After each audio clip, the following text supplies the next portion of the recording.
Radio Universidad de Chile, Comisión Chilena de Derechos Humanos y Centro de Formación, Memoria y Futuro presentan el foro Estado Social de Derecho, Derecho de Propiedad y Nuevo Rol del Estado en la Economía. Panelistas: Jaime Lorca, presidente del Centro de Formación, Memoria y Futuro; Marco Kremerman, investigador de la Fundación Sol; Fernando Segers, abogado, integrante de la Comisión Chilena de Derechos Humanos. Conduce Juanita Rojas, periodista de Radio Universidad de Chile.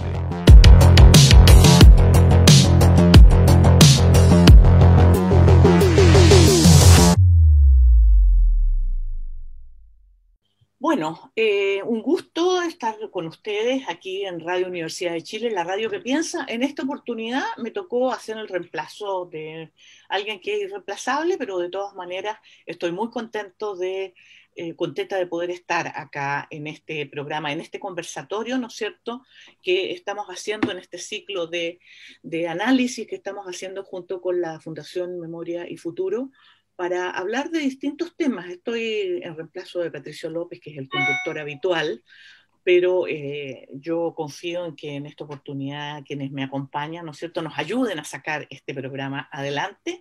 Estamos, como es habitual en otros conversatorios, ¿no es cierto?, voy a partir por un poco el dueño de casa también, Jaime Lorca, ¿no es cierto?, director del Centro de Formación, Memoria y Futuro, ingeniero comercial además. Seguimos con Fernando Segers, también como de la casa, abogado de la Comisión de Derechos Humanos, abogado de Derechos Humanos con una larga trayectoria, y Marcos Kremerman. Marcos Kremerman ya también es como de la casa, porque está casi en casa. No hay día en que no tengamos a Marcos incluido, ¿no es cierto?, en alguno de nuestros programas. Entonces tenemos al economista de la Fundación Sol, Marco Kremerman. Vamos a conversar sobre el rol del Estado. ¿Cuál es el papel que tiene el Estado en materia de derechos humanos y en materia de derechos humanos? Estamos hablando de todos los derechos, ¿no es cierto? Estamos hablando de un Estado social de derecho. ¿Cuál va a ser la diferencia? ¿A qué vamos a referirnos cuando hablamos de un Estado de derecho a cuando hablamos de un Estado social de derechos? Vamos a partir por Marco Kremerman. Estamos hoy día a las puertas de que se inicie la convención constituyente. Vamos a seguramente a encontrarnos con que va a haber muchos debates respecto a cómo va a quedar establecida en ese texto que entendemos por un Estado social de derechos, porque teóricamente hoy día tenemos un Estado de derecho. ¿Cuál sería la diferencia y cuáles serían esos derechos sociales que deberían quedar establecidos en esta nueva Constitución? Bueno, en primer lugar, saludar a todas las personas que nos escuchan y la iniciativa muy importante del Centro de Formación, Memoria y Futuro, que siempre está ayudándonos a reflexionar permanentemente distintos temas, y sin duda la Radio Universidad de Chile. Creo que la distinción es muy importante de poder precisarla en estos momentos históricos, dado que efectivamente un Estado social de derechos, que es la construcción, la institución que toma su forma histórica con fuerza a partir de la Segunda Guerra Mundial en adelante, es completamente la antítesis de lo que se podría definir como el Estado neoliberal. ¿Qué es el Estado neoliberal? Hay una muy buena definición del geógrafo británico David Harvey. El Estado que asiste al capital, el Estado que tiene como función fundamental asegurar la propiedad privada y ensanchar mercados para que los procesos de acumulación del capital se desplieguen sin ningún contrapeso. Es restablecer el poder de la clase dominante que parcialmente había cedido en la época de la posguerra, con mayor fuerza en los países más grandes del mundo del centro y con menor fuerza en los países más pequeños, más periféricos como los nuestros. Por tanto, un Estado neoliberal puede perfectamente hacerse a un lado de la provisión de lo que deberían ser derechos sociales fundamentales, la educación, las pensiones, la salud, la vivienda, y no solo hacerse a un lado, sino estimular la creación de nichos de negocios en esas esferas. Y es por eso que en el Chile, incipientemente, ya a fines de los 70, comienzan a crearse negocios en salud, en pensiones, en educación, sin necesariamente en algunas áreas destruir completamente la educación o la salud pública, sino que cambiando su componente de financiamiento o desfinanciando, ¿no?, la educación y la salud, y en otros casos de manera mucho más directa, eliminando el servicio público completamente, como ocurrió en las pensiones. Entonces, por eso es muy importante hacer esta distinción. ¿Por qué?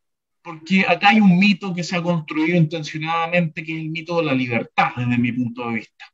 Se dice que bajo esta era que estamos viviendo es muy importante que distintos sectores tengan la libertad para poder ver de qué manera se suministran estos bienes y servicios tan importantes, tanto en términos de quienes necesitan estos bienes y servicios como quienes los proveen. Y por tanto, plena libertad para que existan iniciativas privadas en educación y salud, y cada persona verá cuál es la que estima más adecuada. Y eso es un mito, ¿no?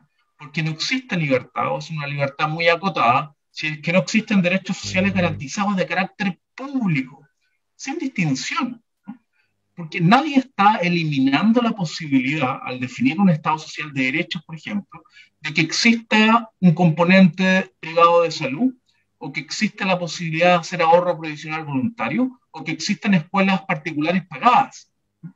Pero eso no puede ser amenazando la posibilidad de que existan bienes públicos, universales y de calidad, y correctamente financiados, sin distinción para cualquier persona que lo necesite. Esa es la gran diferencia entre un Estado social de derechos que amplía libertades versus un Estado neoliberal que restringe libertades y las concentra en un grupo muy pequeño de la población.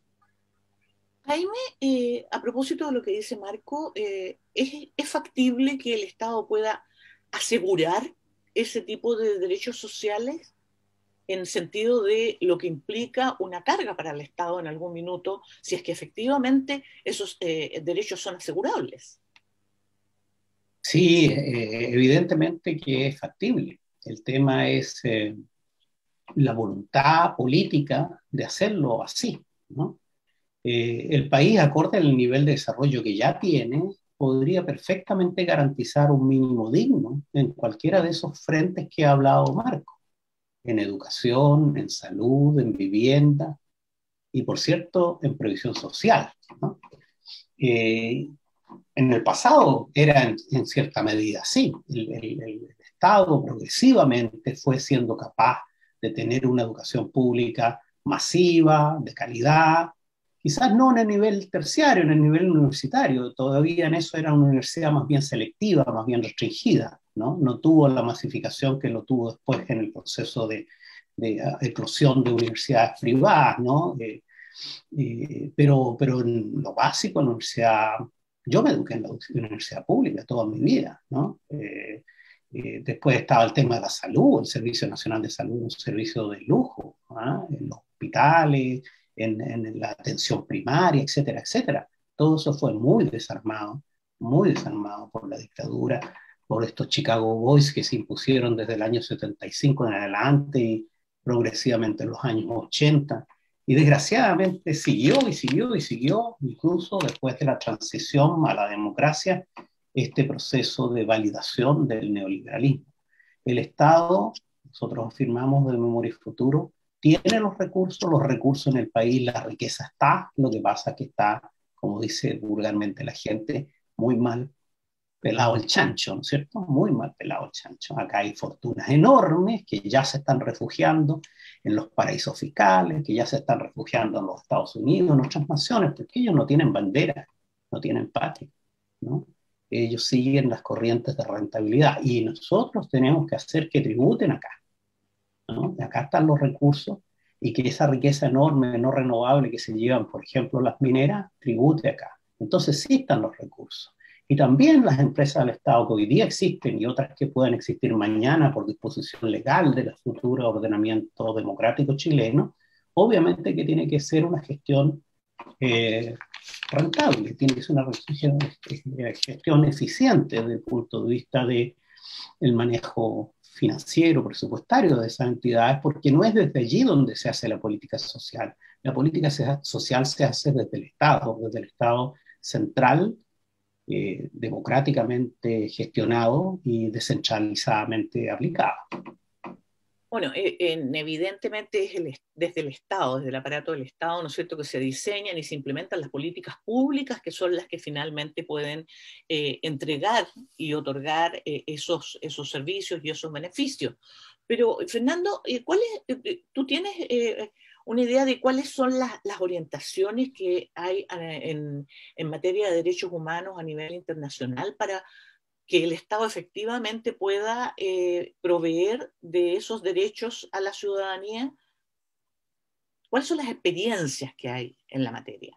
A ver, yo creo que aquí hay varios temas involucrados. Yo creo que, retomando algo de lo que dijo Marcos Kremerman, cuando hablamos, por ejemplo, de Estado de Derecho, ¿no es cierto? Las categorías clásicas son, ¿no es cierto?, la separación de poderes, la ley como expresión de la voluntad general, ciertos derechos que en un principio estuvieron y por largo tiempo, muy basados en el derecho de propiedad, ¿no es cierto?, como eje, ¿no?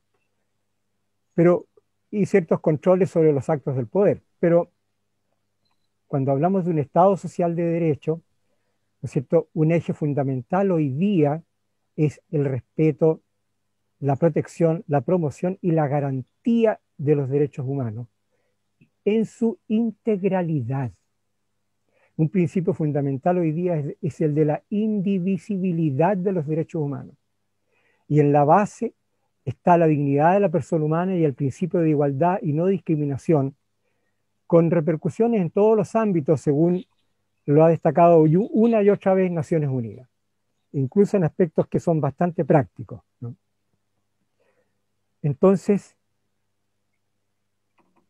ya en el tema, por ejemplo, de la dignidad de la persona humana, la Declaración Universal de Derechos Humanos y en relación con la integralidad de los derechos, señaló que ellos apuntaban a una dimensión distinta de la libertad, a un nuevo y más amplio concepto de libertad. Dice que no es meramente la libertad del bolsillo, la libertad del mercado. O sea, tengo tantos derechos, cuánta plata tengo en el bolsillo. Ese es un aspecto que conviene. Otro aspecto básico y principio básico es el de libre determinación de los pueblos, asociado a la soberanía popular y a la soberanía económica, y no a la soberanía nacional de la Constitución de Pinochet. Ese derecho involucra, ¿no es cierto?, la libre determinación de los pueblos y el derecho de ellos a disponer libremente de sus riquezas y recursos naturales, ¿no? Principio que aparece reiterado. Y ese principio está unido al derecho de los ciudadanos a participar directamente en todos los asuntos públicos, artículo 25 del Pacto de Derechos Civiles y Políticos. Pero en la práctica concreta, y atendiendo a tu pregunta, hay diversas resoluciones y observaciones generales del Comité de Derechos Humanos de Naciones Unidas y de otros organismos que apuntan a la necesidad de dar efectividad a los derechos sociales. Y entre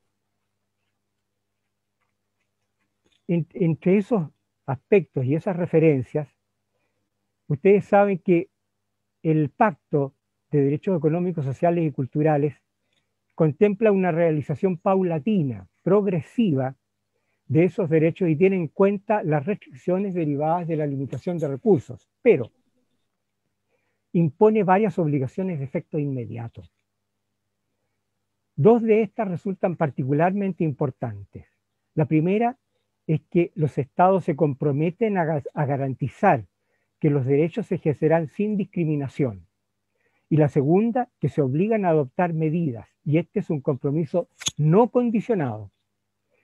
Y esos medios a emplear deben ser todos los medios apropiados a nivel de medidas legislativas y de otra índole, hasta el máximo de los recursos de que se dispongan. Entonces, en definitiva, y hay distintos pronunciamientos que no es del caso citar acá, es una obligación de los estados dar cumplimiento a esas obligaciones. A ver, estábamos hablando justamente de cómo se financian y cómo se garantiza de manera efectiva. Fernando hablaba de la efectividad, ¿no es cierto?, de garantizar esos derechos. Hablábamos de nuestros recursos naturales, de la necesidad, ¿no es cierto?, de que el país recupere, Jaime mencionaba, ¿no es cierto?, y de incluso las empresas, el rol que juegan las empresas del Estado. Pero ¿cómo vamos a compatibilizar? Estoy pensando en la futura constitución, estos derechos, la necesidad de que el Estado cuente con los recursos para garantizarlo, con lo que hoy día algunos sectores reclaman de manera bastante airada, que es el derecho a la propiedad, los derechos adquiridos respecto a la propiedad, ¿no es cierto?, que ellos tienen sobre distintos recursos naturales. Hablamos de los bosques, hablamos de las minas, hablamos del agua, podríamos hablar del mar, ¿no es cierto?, de los peces, en fin.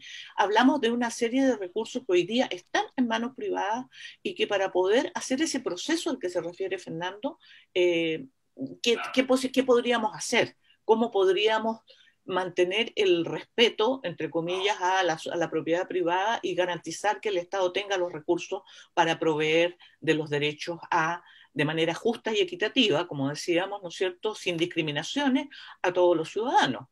Les doy dispara usted, disparo yo. Cualquiera de los tres que quiera iniciar la... Jaime. Yo quiero disparar para que después me refuerce Marco, que él era un especialista de fama más que nacional, diría yo, ¿no? Bueno, disparo. Hay recursos en el país, esa fue la afirmación que yo dije, ¿eh? Lo que pasa es que está muy mal distribuido. Nosotros, los demócratas, que vamos a transformar el orden neoliberal, no estamos por cuestionar la propiedad.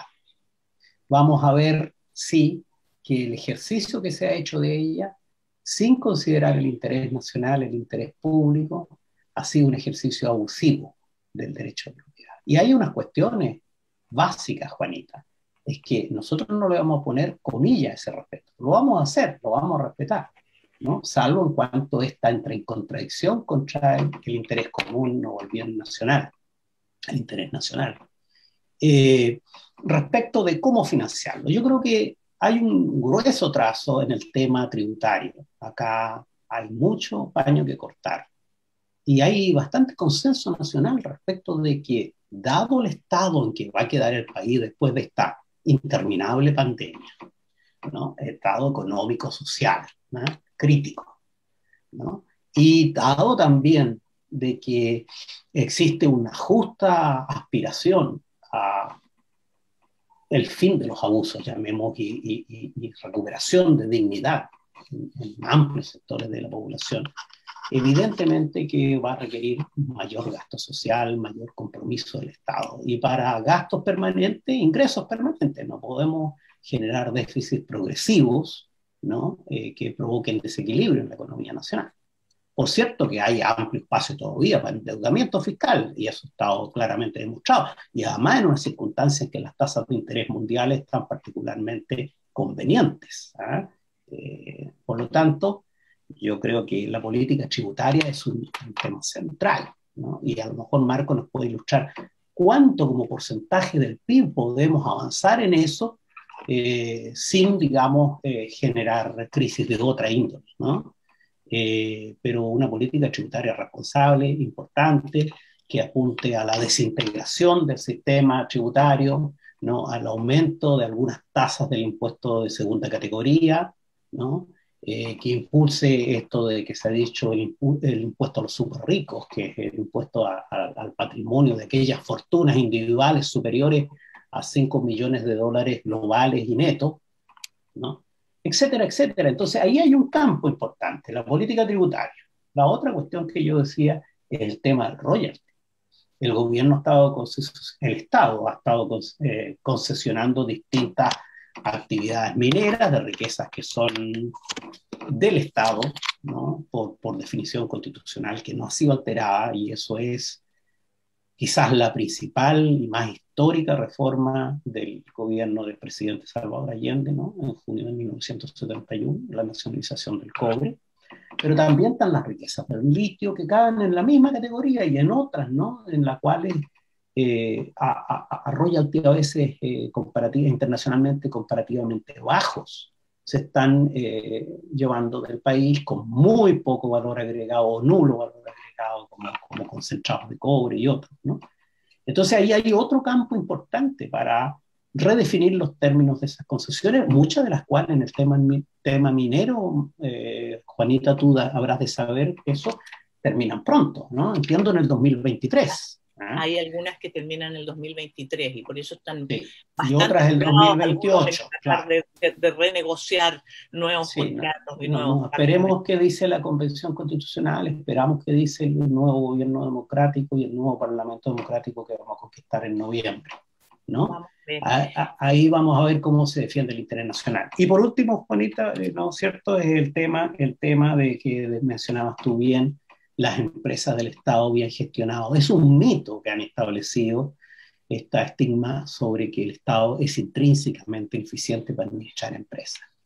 Yo me acuerdo al inicio del gobierno de Elwin, como Codelco fue distinguido internacionalmente como la empresa minera mejor gestionada del mundo por las empresas mineras capitalistas en los Estados Unidos.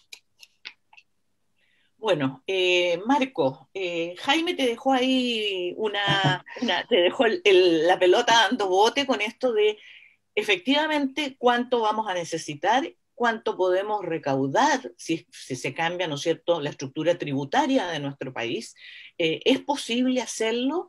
Y aquí agrego inmediatamente para que después Fernando me complemente ¿qué puede pasar en el caso de que se apliquen estos cambios tributarios con algo que mencionaba Jaime, creo al principio, que es la huida de los inversionistas, pero la huida de los capitales que empiezan a llevarse sus platas para afuera, justamente para no tener que tributar acá? ¿Cómo podemos impedirlo?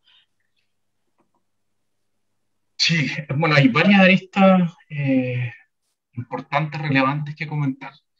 Lo primero, antes de entrar a la mayor recaudación, solo por el hecho de desmercantilizar y desprivatizar algunas esferas que deberían ser propias de derechos sociales en Chile, se liberarían recursos importantes para financiar los propios derechos sociales. Por ejemplo, ¿no?, en educación, vamos a publicar un estudio en las próximas semanas de la Fundación Sol, vemos cómo ya a fines del 2020 el Estado chileno le ha recomprado a la banca cerca del 55% de los créditos que ha entregado por crédito por aval del Estado en educación superior, y con un sobreprecio de un 25%, ¿no?, que es un escándalo. Entonces, se creó el crédito ganando del Estado porque no había plata, el Estado no tenía plata y acudió a los bancos y finalmente el fisco le termina recomprando más de la mitad de los créditos con sobreprecio un 25%. Si eso se eliminara, se liberan recursos inmediatamente. Lo mismo en salud, ¿no? Hay recursos que se van desviando para clínicas privadas para que puedan ser atendidas las personas. Por tanto, este Estado neoliberal no solo es un Estado subsidiario, ¿no?, cuya palabra no aparece en ningún momento en la Constitución, sino recorre sus principios, sino que es un Estado subsidiador del capital. Y por tanto, si recuperamos ese Estado subsidiador del capital y lo hacemos un Estado social de derecho, se liberan recursos, y eso es muy importante. Segundo, sin aumentar la recaudación tributaria, sino fiscalizando de manera mucho más fuerte y dotando de dientes sociales y humanos al servicio de impuestos internos, se puede reducir el enorme porcentaje de evasión en impuestos a la renta y al IVA que existe en Chile, que supera el 7% del Producto Interno Bruto. Esto es gigante. Estamos hablando de cerca de $22.000 millones, según estimaciones del ex director de Servicio de Impuestos Internos, Michel Jorrat. Entonces, sin siquiera meternos en esa arista, estamos hablando de un tema fundamental. Tercera arista. La pregunta, desde mi punto de vista, no es qué va a pasar si normalizamos el país en términos de evasión, de desmercantilización y desprivatización, y si aumentamos la carga tributaria, que es la última arista que voy a referirme, sino al revés. Yo creo que el problema es tan grande, la crisis política en Chile es tan grande, es que si no hacemos estos cambios, es que van a comenzar a huir los capitales, ¿no? Porque Chile se va a transformar en un país donde no se puede reactivar la economía, donde no puede haber ningún tipo de cohesión social, de diálogo, de paz, y por tanto hay que verlo al revés. Si no se normaliza el país, dado el modelo radical que tenemos, no lo normalizamos, que son cambios profundos, porque pasar de un modelo radical a un modelo normal son cambios profundos, no vamos a salir de la crisis política y la economía no se va a reactivar y no vamos a recuperar una capacidad de generar crecimiento a mediano plazo, que es el famoso PIB tendencial, para recuperar tasas de crecimiento que comiencen a superar el 3% en algún momento. Ahora estamos con un PIB tendencial por debajo del 2%. Y finalmente la arista de la carga tributaria. Aquí tenemos un atraso impresionante. Llevamos cerca de 20 años recaudando lo mismo. En promedio, más o menos, 20% del Producto Interno Bruto de Chile. Incluso, a contrario census de la propia ley de los países capitalistas, que dan cuenta que los países, en la medida que se hacen más ricos, aumentan su carga tributaria. Y Chile no lo ha hecho, ¿no? ¿Por qué? Porque los grandes grupos económicos entienden y han impuesto que no solo existen ciertos derechos adquiridos sobre algunos bienes, concesiones que se han entregado gratuitamente en algunos casos durante dictadura y en gobiernos posteriores, sino que las instituciones que se han creado también son sus derechos adquiridos. Su sistema de pensiones, su sistema tributario, sus subsidios, entre otras cosas. Entonces, como esto no ha pasado, no ha aumentado la carga tributaria, Chile ha tenido que aumentar la deuda del 2007 en adelante. A pesar de aquello, somos uno de los 25 países del mundo con menor deuda pública, siendo un país de ingresos medios, pero a esta altura de la vida deberíamos tener una carga tributaria más cercana del 30% del PIB y estamos en un 20%. Esa es la deuda de arrastre. ¿Cómo llegamos a ese 30 o ese 28? Hay varias aristas. Sin duda está la lista de eliminar evasión de impuesto a la renta y del IVA, ahí podríamos avanzar bastante. Está la lista de eliminar totalmente o parcialmente algunos privilegios tributarios, llamadas técnicamente como exenciones tributarias. Por ejemplo, una de las más grotescas es la exención a las ganancias de capital, vale decir, una persona que tiene muchos recursos, compra 100 millones de pesos en acciones, especula y en 2 meses le va bien y las vende en 150 millones, se gana 50 millones en 2 meses y en Chile paga impuestos cero, ¿no? Eso fue permitido en el gobierno de Ricardo Lagos. Sin duda, lo que ya excede del campo de los impuestos, y hay una discusión muy importante que dar, que es el royalty. El royalty ni siquiera debería ser tratado como un impuesto, es un derecho, ¿no? Es un derecho pagarle al Estado, ¿no?, que es dueño de estos bienes comunes, colectivos, por explotar algo que se va a ir agotando, porque es un recurso no renovable. Y por tanto es un derecho pagarle al Estado, y no como existe actualmente en este impuesto específico a la actividad minera, que se grava sobre las utilidades operacionales, que son muy moldeables, y que recauda 0,1% del PIB en promedio, 300 millones de dólares, cuando se podría recaudar 10 veces más con un royalty sobre las ventas o sobre la producción, ¿no?, que tiene que ver con la explotación de estos recursos no renovables. Y sin duda hay otras aristas más, como las que mencionó Jaime: desintegrar el sistema tributario, que significa que los impuestos que pagan las empresas por las utilidades que generan no les sirvan como crédito a los impuestos que tienen que pagar los dueños de esas empresas como personas naturales cuando van a tributar. A pesar de que en el segundo gobierno de Michelle Bachelet se logró desintegrar cerca de un 35%, a un 65% de los impuestos que pagan las empresas por las utilidades les sirven como crédito al dueño de esas empresas cuando paga impuestos como persona. Y hay que avanzar mucho en impuestos al patrimonio, ¿no?, lo que ha sido denominado como un impuesto a los súper ricos. Allí también es importante no excluir esa discusión, aunque no recaude lo que se estime, es importante también llevarla a cabo. Es muy importante avanzar en el impuesto a los bienes de lujo, mejorar el impuesto a la herencia. Hay muchas aristas en las cuales se pueden mejorar que nos permitirían llegar a una carga tributaria en línea con el PIB per cápita que tiene Chile actualmente. Fernando, cuando pensamos en todas estas posibilidades que, según menciona Jaime y Marco, en el resto del mundo parecen obvias, uno se pregunta por qué la renuencia del empresariado y de las transnacionales, particularmente que operan en nuestro país, para aceptar incluso pequeñas modificaciones cuando se supone que ellos están al tanto de que en el resto del planeta esas cosas funcionan así. A uno le llama profundamente la atención. Y cuando pienso en la nueva constitución, me pregunto qué va a pasar con algunos tratados internacionales o con la posibilidad de que estas empresas recurran a estos organismos internacionales en contra de Chile. Me pongo como ejemplo el solo hecho de que se haya permitido a quienes estamos, me incluyo, jubilados con el sistema, ¿no es cierto?, de renta vitalicia, y que se les habría otorgado, ¿no es cierto?, la posibilidad de retirar un porcentaje.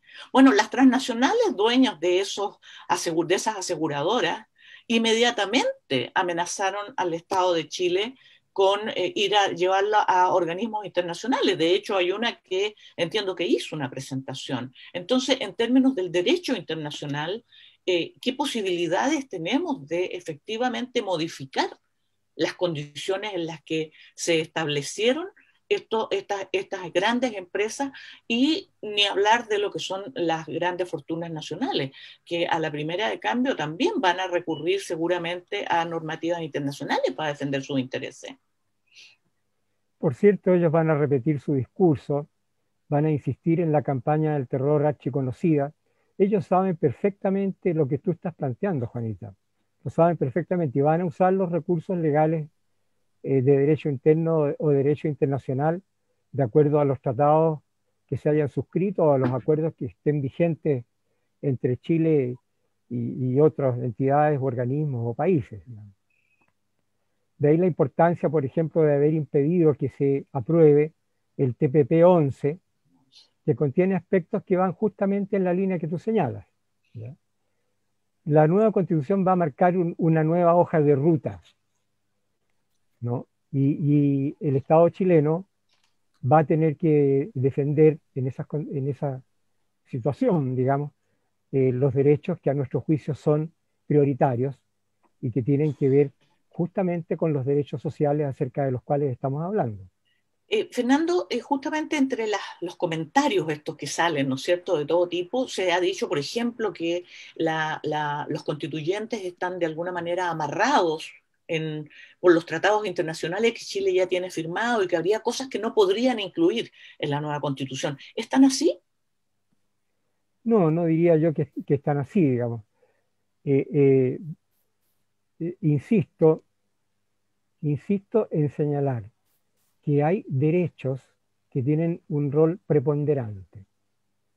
No solo los derechos clásicos del derecho a la vida, ojo, que en relación con el derecho a la vida está asociada a la calidad de vida.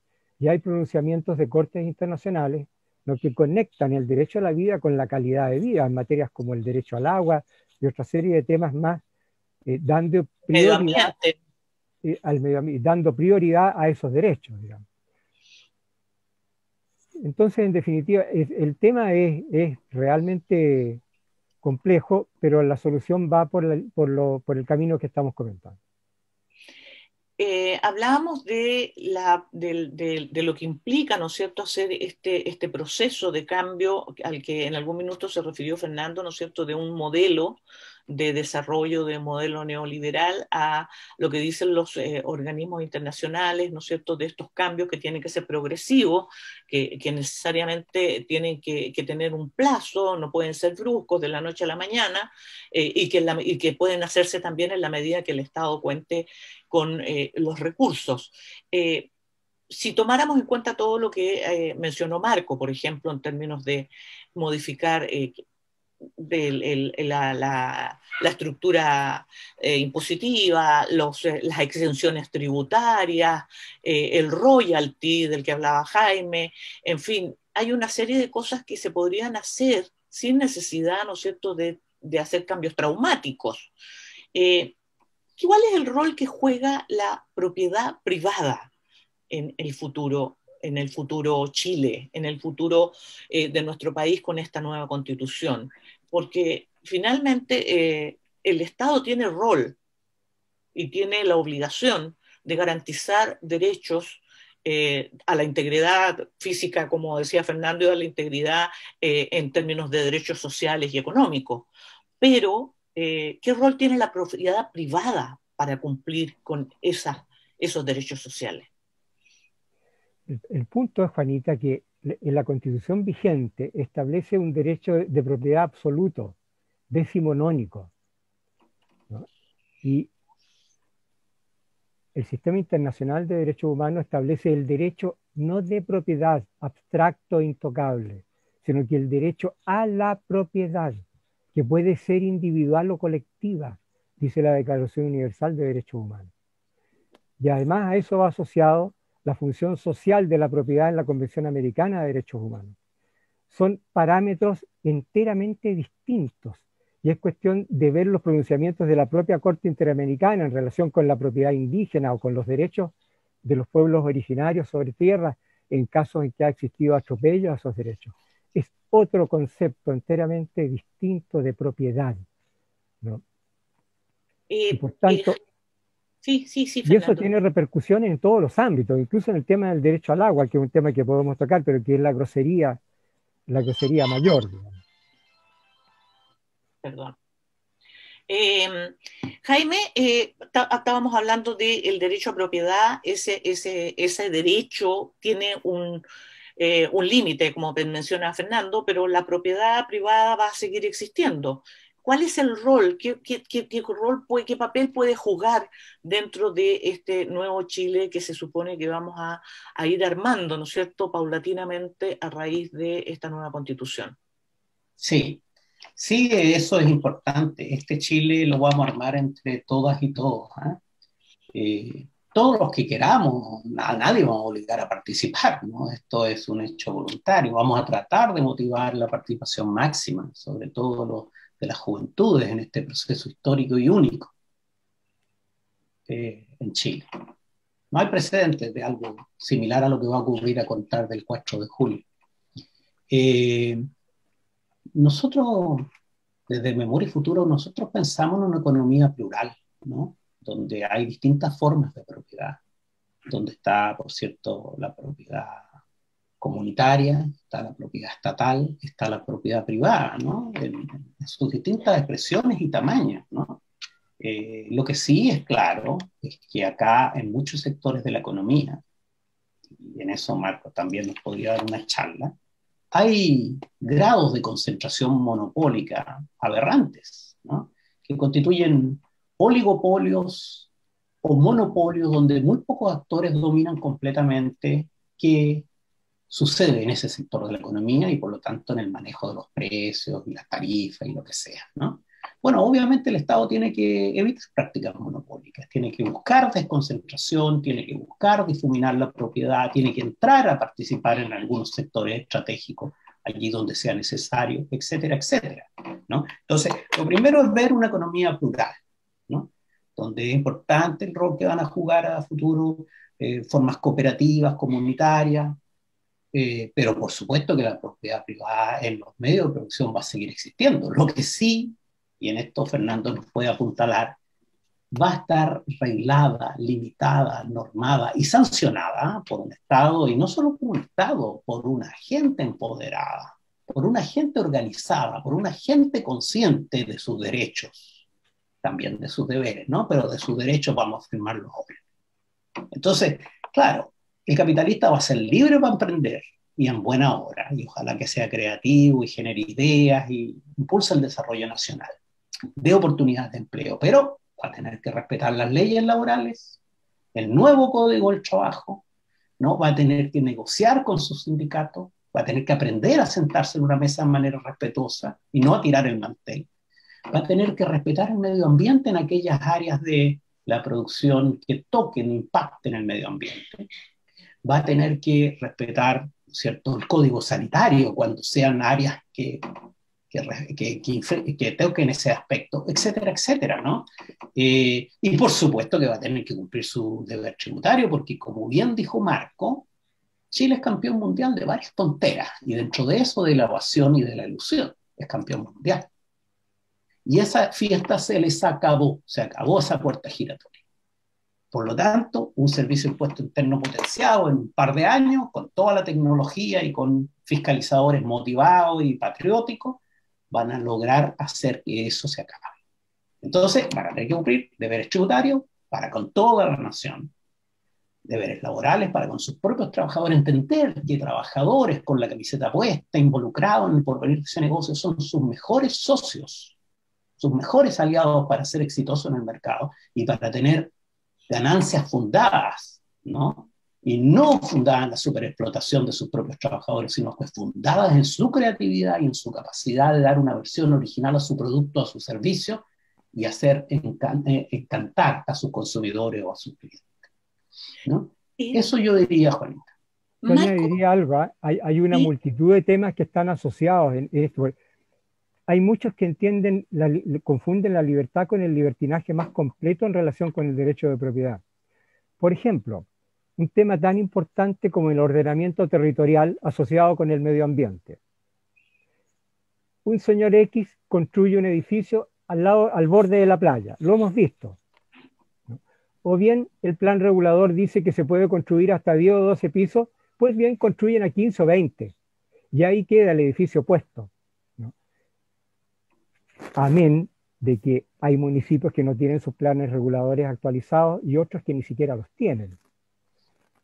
Entonces hay una cantidad de temas asociados al ejercicio del derecho de propiedad y de la actividad económica en general, ¿no?, que realmente merecen atención tal como lo ha señalado aquí nuestros compañeros.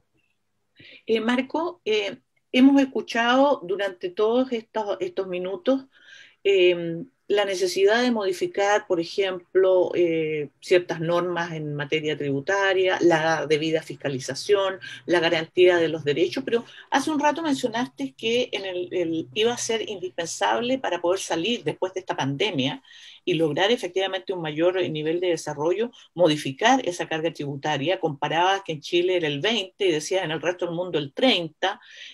A eso agreguémosle que si uno mira a los países desarrollados, donde efectivamente hay mayor nivel de paz social, están garantizados los derechos laborales, los derechos de los trabajadores, las empresas que no respetan el medio ambiente son duramente sancionadas, no pueden funcionar, en fin, hay una serie y tienen mayor carga impositiva, sin duda, y funcionan, y tienen mayor desarrollo económico. Y la pregunta que te hago es, tenemos un empresariado, un empresariado con un sentido de capitalismo añejo, pasado de moda, que no es capaz de ver que justamente ese tipo de modificaciones harían que nuestra economía fuera mucho más sana, que a lo mejor incluso ellos ganarían más con una economía más dinámica, más moderna, o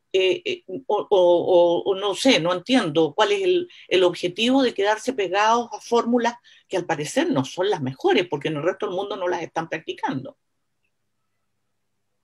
Según mi opinión, Juanita, yo creo que el empresariado chileno, en general, ha ganado mucho dinero en estas últimas décadas, pensando muy poco en las siguientes generaciones, sacando lo que hay que sacar de la tierra, exportándolo, vendiéndolo sin mayor valor agregado y todo lo que todas y todos sabemos por décadas. Un empresariado extractivista, rentista, cortoplacista, que considera que todo lo que se crea en Chile es suyo, es de su propiedad, bajo la lógica hacendal. Se explica muy bien de acuerdo a algunas teorías sociológicas. Y la gran pregunta, en términos prácticos, es ¿por qué modificar aquello que me ha dado tanto? Porque no hay una visión colectiva, no hay una visión de que los hogares con su salario puedan disfrutar una buena vida y no tengan que recurrir al endeudamiento para alimentarse, pagar salud, pagar educación, sino que la pregunta es, si he ganado tanto con esto, ¿por qué no replicarlo? Entonces, de repente aparecen alertas como la revuelta social, que hace que algunos grupos empresariales y algunas facciones se cuestionen esa estrategia. Digan, a ver, creo que esta es una señal poderosa de que no es así, de que hay algún contrapeso, de que hay que generar concesiones, de que hay que buscar un sistema más equilibrado, y otros grupos siguen insistiendo en la misma tesis. ¿No? Y hay evidencia empírica, ¿no?, para dar cuenta de este tipo de análisis. No sé si ustedes recuerdan, pero el 25 de octubre del 2019 y los días siguientes, algunos representantes del empresariado dijeron que era la hora de meterse la mano en el bolsillo, ¿no? De que había que hacer ciertas concesiones, de que había que hacer algunos cambios. Se habló de compartir ciertos privilegios, ¿no? Porque no se sabían quién eran estas alienígenas que estaban confrontando el poder, pero eso duró muy poco, ¿no? Fueron solo semanas. Después se volvió un discurso mucho más duro que el discurso previo. Es cosa de revisar la prensa y hacer análisis de discurso. Y se volvió la tesis de que acá ya estamos en una negociación, perdimos poder, cedamos, pero después que se dieron cuenta de que se iba por mucho más, mejor nos ponemos duros y no cedamos nada. Y eso es un poco el análisis de este año y medio, después de un poco más ya, desde el 18 de octubre en adelante. De establecer una suerte de negociación colectiva con el pueblo y después acotarla rápidamente porque no había para qué ceder más, porque probablemente esto no se iba a repetir. Entonces yo creo que estamos en esa discusión entre medio de una crisis política severa, donde hay distintas tesis. Lamentablemente ha imperado la tesis del status quo, ¿no? Se invirtió mucha plata de parte del empresariado, y no solo el empresariado que más conocemos, sino empresariado que no todos están en Forbes, pero son de las 50 familias más ricas. Se invirtió mucha plata en constituyentes que venían a promover el status quo para que nadie cambiase. No le fue muy bien, ¿no? Algunos salieron y otros no. Y por tanto, claro, uno ve, aquí está el efecto boomerang. Efectivamente, si es que esto no se resuelve prontamente, al propio empresariado le va a comprometer sus tasas de acumulación y rentabilidad. Pero yo no sé si eso lo están visualizando. Tengo dudas de si existe un entendimiento del periodo histórico que estamos viviendo o no. Siempre eso yo lo pongo en un manto de duda, porque es cosa de mirar el comportamiento, al menos de las últimas 4 décadas, para ver cómo se ha mantenido el status quo permanentemente. Con esto termino, cuando se podrían haber hecho cambios incluso pausados y que no hubieran estado, ¿cierto?, a lo largo de 30 años, algunos cambios pausados, y que nos tendrían en otro estado, en otro estadio actualmente, con un sistema de pensiones mixto, por ejemplo, que quizás no es la seguridad social que nos gusta, pero tendrían las pensiones un poco más altas, un sistema vocacional, una educación pública mucho más fuerte, una salud pública oportuna, de mayor calidad, perfectamente con cambios graduales desde los 90 en adelante. Podríamos estar en el 2021 en esa situación y no lo estamos. Jaime, voy más o menos a lo mismo que le comenté a Marco. Voy a usar una palabra y por favor entiéndase como, hay ignorancia en nuestro empresariado, hay poca capacidad de mirar hacia afuera, están muy ensimismados, de verdad, ¿no? Es un poco comprensible la actitud.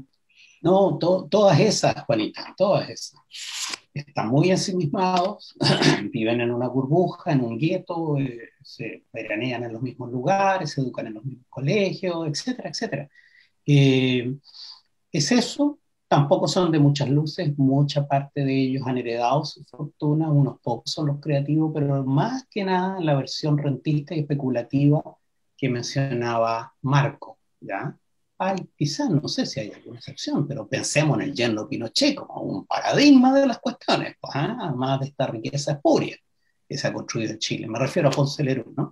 Sí. Pero yo creo, Juanita, es que la señora esta, Cecilia Morel, ¿no?, la esposa del presidente actual, dijo al calor de algunos copetes con sus amigas, parece que vamos a tener que compartir nuestros privilegios. Y yo espero, y en esto soy muy optimista, y quiero darle ese espíritu a la intervención de Memoria y Futuro hoy día, en que sí, que van a tener que compartir algunos privilegios, ¿ya? Para que todos podamos llevar una vida mínimamente digna y de calidad humana. Eso yo creo como central. Y antes de cerrar, porque sé que se nos está acabando el tiempo, Juanita, sí. decir dos cosas. Una, la primera, el Estado no solo es el rol que hemos dado aquí en esta conversación, porque era el tema del conversatorio, del foro, ¿no?